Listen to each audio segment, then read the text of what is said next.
Hello guys, namaskar and welcome to another new video. Simple interest or second class to apunak welcome. Etu video ami at first simple interest or kisman shortcut hikim and then etu chapter pura already bibhinno competitive exam ot ahi jua previous year question kisman solve korim aru ei shortcut khomo ব্যবহার কৰি কি দৰে অতি কম সময়ৰ ভিতৰত সেই question khomo solve কৰিব পাৰি তাকো আপোনাক দেখুৱাম তো বলক আজিৰ এই ভিডিওটো আমি স্টাৰ্ট কৰো চাওক simple interest হোক compound interest হোক percentage হোক বা installment হোক এই চাৰিটা চ্যাপ্টাৰৰ পৰা competitive examৰ 25টা mathsৰ question ভিতৰত প্ৰায় 6-7টা মান question থাকে আৰু সেই 6-7টা কোৱেশ্যনত আপোনাক at the end percentage value উলাব দিয়ে কিন্তু সেই পার্সেন্টেজ ভ্যালু সমূহ যদি মিক্স ফ্ৰেকশনত থাকে বা মিশ্ৰ ভগ্নাংশ থাকে তেতিয়া হলে কিন্তু আপোনাৰ যথেষ্ট সময় নষ্ট হ'ব আপোনাৰ এক্সামটো বেয়া কৰাৰ বাবে সাপোজ আপোনাক যদি 9 and 1/11 পাৰ্সেন্টেজৰ ভ্যালু উলাব দিয়ে তেনেকুৱা ধৰণৰ যিসমূহ মিশ্ৰ ভগ্নাংশ আপুনি স্ক্ৰিনত দেখা পাইছে এই মিশ্ৰ ভগ্নাংশ কিন্তু প্ৰায়ে খুদি থাকে এই এনেকুৱা ধৰণৰ মিশ্ৰ ভগ্নাংশ সমূহ যদি আপোনাক উলিয়াব দিয়ে আৰু আপুনি যদি ডাইৰেক্ট পাৰ্সেন্টেজ ভ্যালু উলিয়াব যায় সময় নষ্ট হ'ব আৰু একো নহয়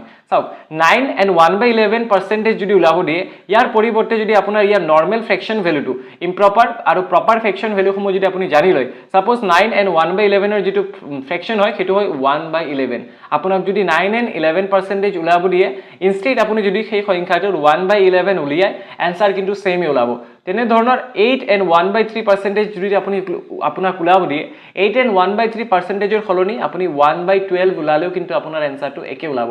বাস আপুনি এই মিশ্ৰ ভগ্নাংশ সমূহৰ পৰিৱৰ্তে এই লেফট সাইডে যিসমূহ সৰল ভগ্নাংশ আপোনাক দিয়া আছে সেই সৰল মানসমূহ মনত ৰাখি যাব লাগিব তেনে হলে আপুনি কিন্তু সেই 6-7টা কোৱেশ্যন অতি কম সময়ৰ ভিতৰত কৰি আহিব পাৰিব সিমিলাৰলি আপোনাক 7 9 and 13 পাৰ্সেন্টেজ যদি উলাব দিয়ে তেনে হলে তাৰ পৰিৱৰ্তে 1/13 উলাব then 7 and 1/7 অকল মিশ্ৰ ভগ্নাংশ বুলিয়ে কথা নহয় আপোনাক ডেসিমেলটো পাৰ্সেন্টেজ উলিয়াব দিব পাৰে তো এই মানসমূহ আপুনি মনত ৰাখিব এন্ড মই আপোনাক ৰিকুৱেষ্ট কৰিম যদি ভিডিওটো চাই আছে তেনে হলে এই মানসমূহ আপুনি কপিত নোট কৰি লওক নেক্সট টাইম যেতিয়া আপুনি ম্যাথছ সমূহ কৰিব এইসমূহ মনত ৰাখি আহিলে আপুনি ভিডিওসমূহ চাইয়ে বুজি পাব সিমিলাৰলি আপোনাক যদি কিছুমান কমন ডেটা আপোনাক দেখাই আছো সাপোজ আপোনাক 33 and 1/3 মান উলাব দিছে তো 33 and 1/3 পাৰ্সেন্টেজৰ খলনি যদি আপুনি সেই সংখ্যাটোৰ 1/3 মান উলাই তেনে হলে आंसर কিন্তু সেম থাকিব সিমিলারলি আপোনাক যদি 16 and 2/3 পাৰ্সেন্টেজৰ ভ্যালু উলাব দিয়ে আপুনি ইয়াৰ পৰিৱৰ্তে 1/6 উলিয়াওক মই গোটেইখিনি পসিবল আৰু যিসমূহ ফ্ৰেকশনাল ডেটা আপোনাক খুদে তাৰ বাবে সৰল ভগ্নাংশৰ মান লিখি দিছো ইয়া এই মানসমূহ আপুনি মনত ৰাখিব তেনে হলে আপোনাৰ এক্সামৰ বাবে অতি হেল্পফুল হ'ব এতিয়া বলক আমি কিছুমান প্ৰিভিয়াস ইয়াৰ কোৱেশ্যন সলভ কৰো কোৱেশ্যন সলভ কৰিলেহে আপুনি বস্তুখিনি আৰু ভালদৰে বুজি পাব তো এইটো প্ৰশ্নলৈ লক্ষ্য কৰক এইটো প্ৰশ্ন এসএসসি জিডি 2023 চনত অলৰেডি আহি গৈছে প্ৰশ্নটো আপোনাৰ কি খুদিছে calculate the simple interest on 33000 at the rate of 33 and 1/3% for 3 years মানে কৈছে যে 33000 টকাত 33 and 1/3% সৰল সুতৰ হাৰত 3 বছৰত সৰল সুত কিমান হ'ব উলিয়াব লাগে চাওক ইয়াত কিন্তু মিশ্ৰ ভগ্নাংশত পাৰ্সেন্টেজ উলিয়াব দিছে আমি জানো সিম্পল ইন্টাৰেস্ট উলিওৱাৰ যেটো সৰল সুত উলিওৱাৰ যেটো ফৰ্মুলা হল হেতু হল principal into rate of interest and into time এইখিনি যদি আপুনি মিশ্ৰ ভগ্নাংশৰ সৈতে কৰিব যায় আপোনাৰ টাইম লস হ'ব ইনষ্টেড আপুনি মিশ্ৰ ভগ্নাংশৰ যদি সৰল ভগ্নাংশটো ইয়াৰ লগত পূৰণ কৰে তেনেহলে কিন্তু আপোনাৰ যথেষ্ট সময় বাচি যাব তো প্ৰিন্সিপাল আছে 33000 ৰেট অফ ইন্টাৰেস্ট আমাৰ আছিল 33 and 1/3% কিন্তু এইটো ভ্যালু আমি নবহাম তাৰ সৰল ভগ্নাংশৰ ৰূপটো বহাম দ্যাট ইজ 1/3 এন্ড আমাক সময় দিয়া আছে 3 বছৰ 3 মাল্টিপ্লাই কৰাৰ লগে লগে 3 ক্যান্সেল হ'ব 33000 and 1 মাল্টিপ্লাই কৰাৰ লগে লগে কিন্তু আপুনি কাৰেক্ট आंसरটো উইদিন 10 to 20 সেকেন্ডৰ ভিতৰত কমপ্লিট কৰিব পাৰিব যদি আপুনি পুৰণা মেথডত কৰিলে হয় কিন্তু এইটো কোৱেশ্যনে আপোনাৰ 1 পৰা 2 মিনিট খালে হয় এতিয়া বলক আমি নেক্সট আৰু এটা কোৱেশ্যনলৈ চাও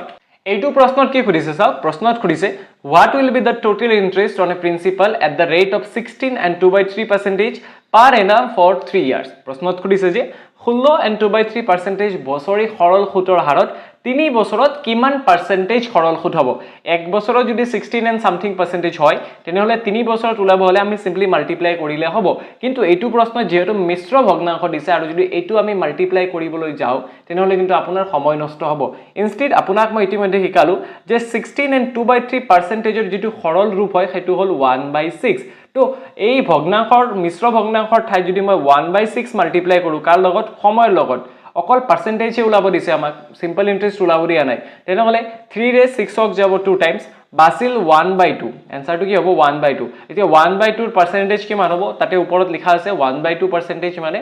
50% হ'ব 1/2 যদি পাৰ্চেন্টেজ ভ্যালু ওলাও 50%। আমি মিশ্ৰ ভগ্নাংশ সলভ নকৰাকৈ যদি আপুনি সেই ওপৰৰ 10-20টা ভ্যালু মনত ৰাখি যায় তেনেহলে কিন্তু এক্সামত আপোনাৰ যথেষ্ট সময় বাচি যাব আৰু এনেকুৱা ধৰণৰ যিসমূহ প্ৰশ্ন আছে আপুনি মুখে মুখে সলভ কৰি 5-10 সেকেন্ডৰ ভিতৰতে কোৱেশ্চনসমূহ উৰাই আহিব পাৰিব। এতিয়া বলক নেক্সট কোৱেশ্চনটো লৈ চাও। এতিয়া এইটো প্ৰশ্নলৈ লক্ষ্য কৰক। প্ৰশ্নটো আপুনি ভালদৰে পঢ়ি ল'ব। এনসাৰ উলিয়া কিন্তু মুঠেই টান নহয়। প্ৰশ্নটো বুজি পোৱাৰ পিছত আপুনি এনসাৰটো অতি সহজতে উলাই ল'ব পাৰিব। প্ৰশ্নত আপোনাক কি সুধিছে 5 বছৰত সৰল সুদৰ হাৰত বিনিয়োগ কৰা পৰিমাণ আৰু লাভ কৰা মুঠ পৰিমাণৰ অনুপাত আপোনাক দি আছে 5:8 তেন্তে সুদৰ হাৰ কিমান বুলি সুধিছে। The ratio of an amount invested and the amount received is 5:8 in 5 years at simple interest. Find the rate of interest. মানে 5 বছৰ আগত যদি কোনোবাই 5 টকা এটা ইনভেস্ট কৰিছিল তেনেহলে 5 বছৰ পিছত তেখেতে পাইছে 8 টকা। আপোনাক সুধিছে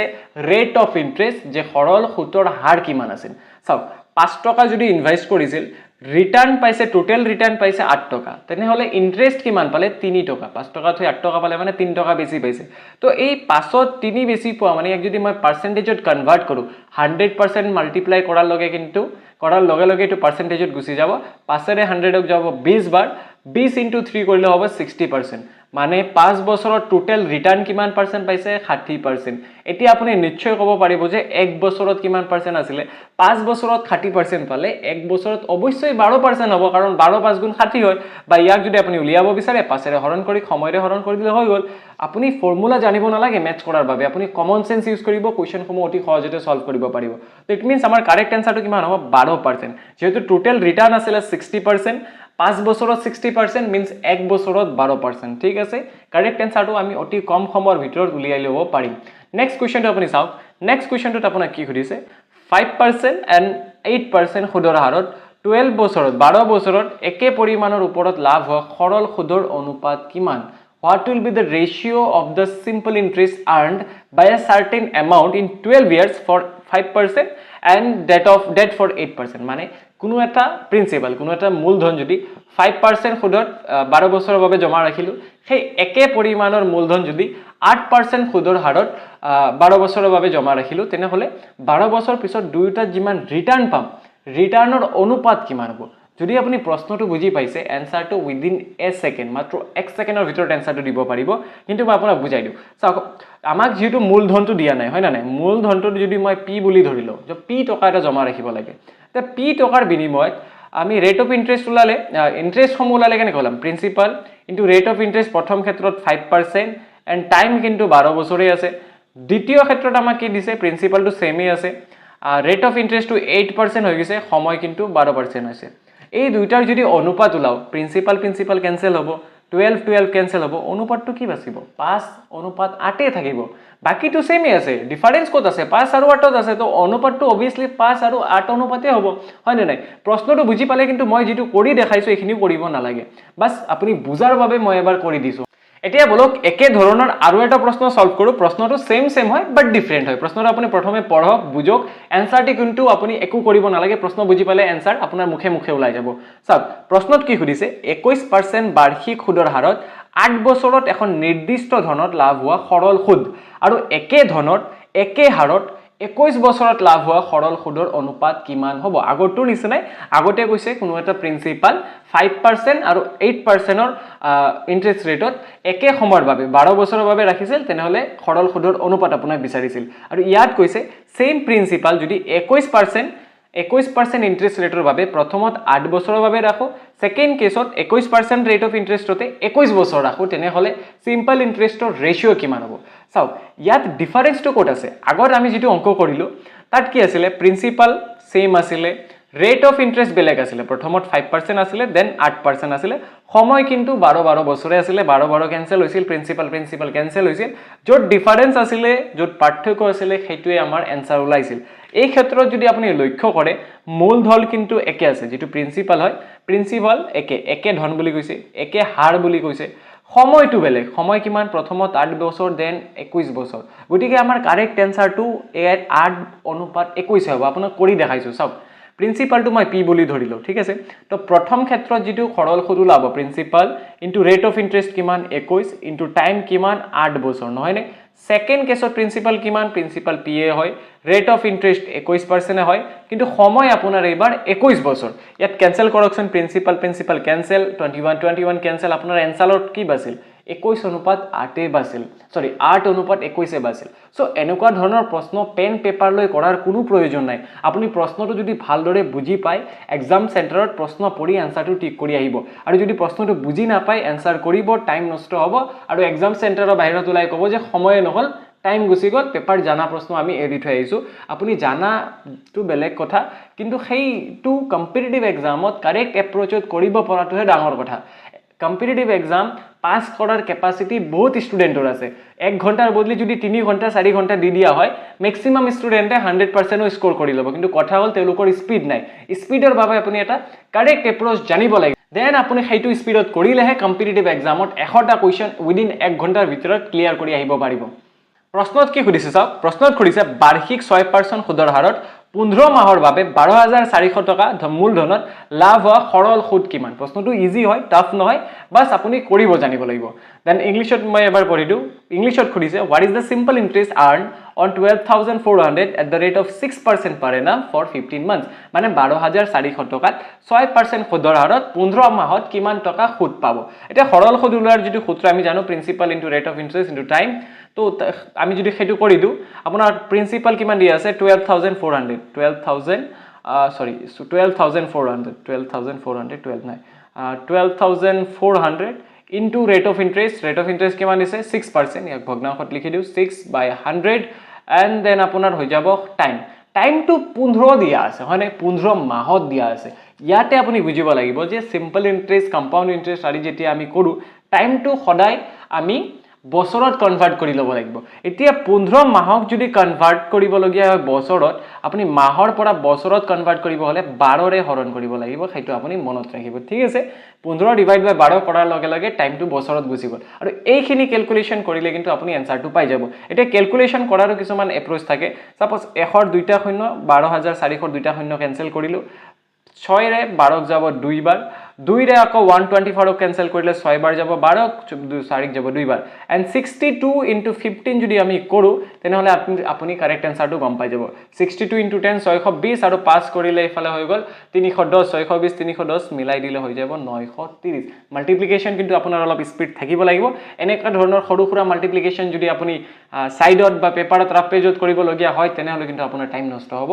মাল্টিপ্লিকেশন ট্ৰিক্স পোৱা যায় ইউটিউবত সাৰ্চ কৰিলে বহুত ট্ৰিক আছে আপুনি অতি কম সময়ৰ ভিতৰত মাল্টিপ্লাই সমূহ মুখতে কৰিব পাৰিব আৰু সব কিমান ইজিলি আপুনি কোৱেশ্চনটো উইদিন 10 to 20 সেকেন্ডৰ ভিতৰত কৰি ল'ব পাৰিব বাস কাৰেক্ট এপ্ৰোচটো আপুনি জানিব লাগিব নহয় নে নেক্সট কোৱেশ্চনটো লৈ মন কৰক প্ৰশ্নত কি খুদিছে চাওক প্ৰশ্নত খুদিছে প্ৰতি মাহত প্ৰতিটো টকাৰ ওপৰত 5% হাৰত 8 মাহৰ বাবে 2700 টকা মূলধনত লাভ হোৱা সৰল সুদ কিমান হ'ব এতিয়া কথা হল সৰল সুদ উলিয়াব বহুতে জানে আৰু এইটো যদি ডাইৰেক্ট ফৰ্মুলাত বহাই দিয়ে যে principal into rate of interest into time আপোনাৰ আনসার কিন্তু 0 ওলাব ঠিক আছে আপুনি মানে 0 পাব তো প্ৰশ্নটো প্ৰথমত বুজি লওক প্ৰশ্নত কৈছে প্ৰতি মাহে 5 পয়সা মানে 5% হ'ব 1 টকাত যদি 5 পয়সা means 5% কিন্তু 5% ইয়াত ৰেট অফ ইন্টাৰেস্ট নহয় ইয়াত 5% প্ৰতি মাহত পাই আছে ঠিক আছে প্ৰতি মাহত যদি 5% পাই আছে দেন 8 মাহত আপুনি হৈ যাব 40% ঠিক আছে তাৰ মানে আপোনাক কি ওলাব দিছে 2700 টকাৰ ওপৰত 40% ইন্টাৰেস্ট ৰেট উলিয়াব দিছে ঠিক আছে ইয়াৰ 40% যদি উলাও 40/100 কৰিলে 100 or 00 27 or 00 ক্যান্সেল হ'ব 7 4 গুণ 28 মানে লাষ্টত 8 আৰু এটা শূন্য থাকিব আপোনাৰ কাৰেক্ট আনসাৰটো obviously 1080 হ'ব কমপ্লিট মাল্টিপ্লাই কৰাৰ কোনো দৰকাৰ নাই লাষ্টৰ ইউনিট ডিজিটটো মাল্টিপ্লাই কৰিও আপুনি কারেক্ট আনসারটো গম পাই যাব সব লাষ্টত শূন্য এটাটো থাকিবই যেহেতু 40 ৰ পিছত শূন্য আছে আৰু 7 4 গুণ পূৰণ কৰিলে 28 হ'ব 28 ৰ ইউনিট ডিজিটটো হ'ব 8 আৰু গোটেই অপচনত ইউনিট ডিজিট কিন্তু এটাতে 8 আছে এনে দৰে আপুনি কম্পিটিটিভ এক্সামত অকল মানে আপুনি স্মাৰ্ট হ'ব লাগিব কি কম আৰু চাৰিফালে আপুনি অলপ স্মাৰ্টনেস দেখাব লাগিব গোটেইটো ক্যালকুলেশন কৰি সময় কিয় নষ্ট কৰিম যেহেতু আনসাৰ অলৰেডি দিয়া আছে অলপ ট্ৰিক এপ্লাই কৰক 7 4 গুণ 28 হৈছে অলপ মানে প্ৰেক্টিস কৰিলে এইখিনি বস্তু আপোনাৰ আহি যাব অতি কম সময়ৰ ভিতৰত ইয়াৰ আনসাৰটো আপুনি উলিয়াব পাৰিব এইটো প্ৰশ্নত আপোনাক কি খুদিছে চাওক প্ৰশ্নত খুদিছে find the simple interest on 27000 at 14 and 2/3% per annum for 8 months. So simple interest উলিয়াব সকলোৱে জানে principal into rate of interest into time কৰি দিলে হৈ যায় কিন্তু কথা হল এনেকুৱা ধৰণৰ fractional value সমূহ আপুনি কি দৰে ডিল কৰে আৰু ডিল মানে সেই এপ্ৰোচটোৰ ওপৰতে নিৰ্ভৰ কৰে আপুনি এশটা কুৱেশ্যন 1 ঘণ্টাৰ ভিতৰত সলভ কৰিব পাৰিবনে নাই তো চাওক 14 and 2/3% যেটো মিশ্ৰ ভগ্নাংকৰ পৰা সৰল ৰূপ হয় তাৰ কিন্তু ৰেডিমেড ভ্যালুটো মই স্টাৰ্টিংত লিখি দিয়া নাই আৰু ইয়াৰ ৰেডিমেড ভ্যালুটো অলপ টাফি হ'ব তো এইটো প্ৰশ্ন যদি তেনেকুৱা ৰেডিমেড ভ্যালু আপুনি নাজানে কেনেকুৱা সলভ কৰিব আপোনাক শিকাম চাওক ইয়াত প্ৰিন্সিপাল আমাক দিয়া আছে 27000 লগত আমি পূৰণ কৰিম rate of interest rate of ইন্টাৰেষ্টটো যদি মিশ্ৰ ভগ্নাংকৰ পৰা নৰমাল ভগ্নাংশত কনভাৰ্ট কৰো তেনে হলে হ'ব চাওক 3 লগত 14 পূৰণ কৰক 14 3 গুণ 42 আৰু ওপৰটো যোগ কৰি দিয়ক 42 + 2 হৈ যাব 44 আৰু তলত যেহেতু 3 আছে পাৰ্সেন্টেজটো গুচাই দিলে ইয়াত আহি যাব 300 এন্ড এইফালে সময় আছে 8 মাহ ভুল নকৰিব 8 লিখি মাহৰ পৰে এক বছৰত লব হলে ডিভাইড বাই 12 কৰিব লাগিব এতিয়া 4 ৰে 8ক 2 বাৰ যাব 4 ৰে 8ক যাব 2 বাৰ 4 ৰে 12ক যাব 3 বাৰ 3 ৰে 27 কাটিলে যাব 9 বাৰ এফালে দুইটা 0 3 লগত ক্যান্সেল কৰি দিও এত 90 হৈ গল আকৌ এই 300 ৰ 3 ৰে 90 কাটি দিও 30 বাৰ 30 বাৰ yes 30 into 44 into 2 কৰিলে কিন্তু আপুনি কাৰেক্ট আনসাৰটো পাই যাব 30 into 2 কৰিলে হৈ যাব 60 আৰু 60 লগত যদি 44 মাল্টিপ্লাই কৰো 6 4 গুণ 24 24 আৰু 2 ইফালে হৈ যাব 26 2640 হ'ব আপোনাৰ কাৰেক্ট আনসাৰ সাইডত বেলেগকে মাল্টিপ্লাই কৰাৰ কোনো দৰকাৰ নাই আপুনি জাস্ট এপ্ৰোচটো ঠিক ৰাখিব সঠিক ৰাস্তাত গলে আনসাৰ আপুনি ডাইৰেক্ট পাই যাব ঠিক আছে মাল্টিপ্লাই কৰা বিশেষ কোনো টান কথা নহয় আপুনি যদি ক্যান্সেল কৰাত বা মাল্টিপ্লাই কৰাৰ সঠিক ধৰণটো জানে তেনেহলে এনেকুৱা ধৰণৰ প্ৰশ্ন আপুনি মুখে মুখেই সলভ কৰিব পাৰিব কিছু প্ৰেক্টিস কৰাৰ পিছত আই হোপ প্ৰশ্নটো বুজি পাইছে এতিয়া বলক আমি নেক্সট প্ৰশ্নটোলৈ আগবাঢ়ো আৰু এইটো প্ৰশ্নলৈ লক্ষ্য কৰক এটা বেলেগ ধৰণৰ প্ৰশ্ন হয় প্ৰশ্নটো আপোনাক কি সুধিছে 18 অক্টোবৰ 2021 ৰ পৰা 13 মাৰ্চ 2022 লৈ 9600 টকাৰ ওপৰত 8% বাৰ্ষিক হাৰত সৰল সুদ কিমান হ'ব আপোনাক সিম্পল ইন্টাৰেষ্ট উলিয়াব দিছে কিন্তু টাইমটো ইয়াত ডেফিনিট দিয়া নাই আপুনি সময়টো উলিয়াই ল'ব লাগিব 18 অক্টোবৰ 2021 ৰ পৰা 13 মাৰ্চ 2022 লৈ কেই বছৰ হয় কেই মাহ হয় কিমান সময় হয় সেই সময়খিনি কিন্তু আপুনি নিজে উলাই ল'ব লাগিব Suppose আমি জানো simple interest ruler যেটো ফর্মুলা হল হেতু হল প্রিন্সিপাল আমাক দি আছে 9600